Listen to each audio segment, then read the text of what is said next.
Your clay animals have now gone in the kiln for the first time, where they got hot, hotter, in fact, than lava. Lava is about 2,000 degrees, and so is the kiln. It was hot enough to turn your clay hard like a rock. Now we are going to paint that clay with glaze, a special clay paint. When you are painting your animal, you get to decide what colors you want to make it. We have all different colors of the rainbow. The glaze, as you can see, is going to make your piece shiny and colorful. We have every color plus pink, white, brown, and black. However, if you need white, brown, or black, you'll have to raise your hand and ask me because those are in separate cups that I will bring to your table. The rest of the glaze colors are in your glaze tray. That is right here. So it goes in rainbow order from red, orange, yellow, green, blue, purple, and pink is at the end. The purple and the pink in your glaze tray look really similar until they're fired in the kiln. So make sure you know that the pink is the one on the very end.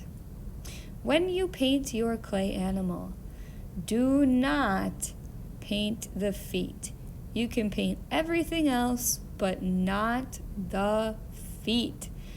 Please, please, please don't paint the feet, because if you do, then the glaze that's like glass is going to melt in the kiln. And you can imagine that that would stick your piece or your animal to the kiln shelf. So make sure that you do not paint the feet of your clay animal. If you do by accident, that's okay. You can just use the sponge in your bowl to carefully wipe off the feet if it's an accident, but definitely don't do it on purpose. If it's an accident, that's okay. Then we are going to paint the rest of our animal. You could choose to do a realistic color that your animal actually is in real life, or you could do a fun and funky color. No matter what color you choose, please paint it twice. 2 layers of glaze. If you need a thinner brush for like small details maybe in your face, you can definitely raise your hand and ask me for a skinnier or thinner brush. Again, those are good for the details, like in your eyes or maybe your nose, or if you have any small details in your animal.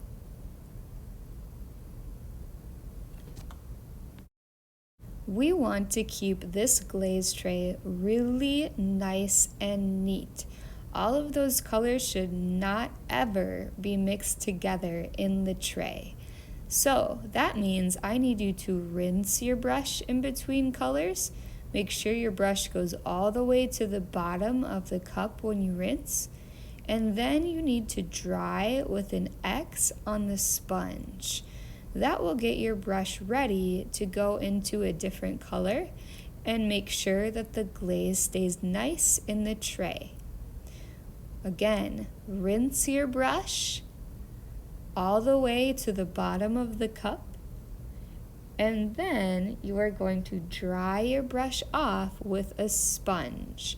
So make an X on the sponge to dry your brush off.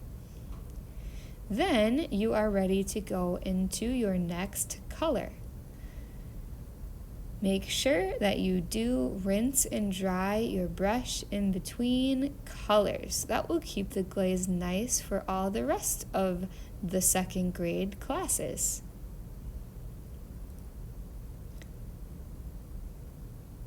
Rinse and dry.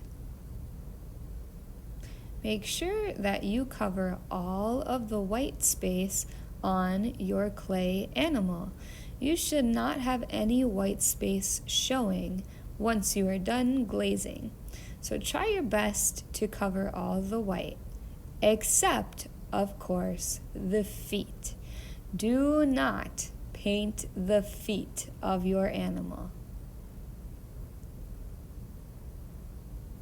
Then, when you're all done, leave your brush in the paint cup, and then you are going to close the lid on your glaze tray.